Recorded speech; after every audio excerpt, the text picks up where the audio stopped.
नमस्कार, ज्ञानेश्वर वाघमारे मावळ न्यूज एक्सप्रेसमध्ये आपले स्वागत आहे। आमच्या चॅनेलला लाईक करा, सबस्क्राईब करा आणि शेअर करा। सहाय्यक संचालक इतर मागास बहुजन कल्याण ठाणे येथील कार्यालयात क्रांतीसूर्य महात्मा ज्योतिराव फुले यांच्या 200व्या जयंतीनिमित्त अभिवादन व स्मरण कार्यक्रम उत्साहात पार पडला। या कार्यक्रमास कार्यालयातील अधिकारी व कर्मचारी मोठ्या संख्येने उपस्थित होते।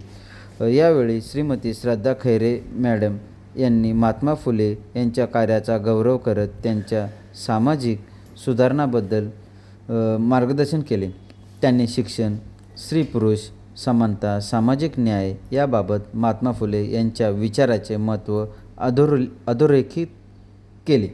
तसेच श्री राजू आसवले यांनी आपल्या मनोगतातून महात्मा फुले यांच्या कार्याचा गौरव करत त्यांच्या विचाराचा प्रसार करण्याचे आवाहन केले।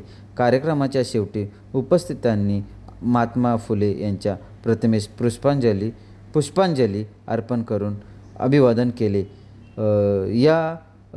महात्मा ज्योतिराव फुले यांच्या कार्याचे दखल पूर्ण महाराष्ट्रात घेत आहे व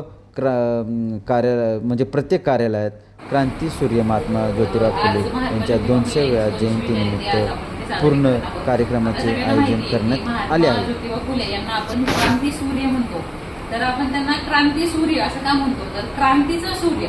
मग त्यांनी अशी कुठली क्रांती केली आपल्या सगळ्यांना माहिती की महिलांच्या किंवा मुलींच्या शिक्षणामध्ये सगळ्यात मोठा वाटा जर कुणाचा असेल तर तो महात्मा ज्योतिराव फुलेंचा आहे।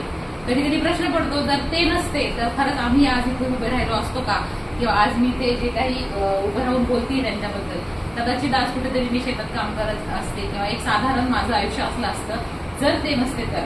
आणि म्हणून त्यांचं असणं खूप महत्वाचं आहे। ते होते म्हणून आम्ही सगळे आहोत असं मला तरी वाटतं। भलेही 200 वर्षापूर्वी त्यांचा जन्म झालेला असू दे, पण त्यांचे विचार अजूनही तितकेच प्रगल्भ आहेत आणि त्यांच्या विचारांमुळेच आम्ही सगळे इथपर्यंत आलेलो आहोत। त्याच्याही पुढे जाऊन जर सांगायचं झालं तर महात्मा ज्योतिराव फुले यांनी सावित्रीबाई फुले यांच्या आयुष्यामध्ये जे काही परिवर्तन केलं आणि परिवर्तनाची सुरुवात किंवा क्रांतीची सुरुवात त्यांनी स्वतःच्या घरातून केली।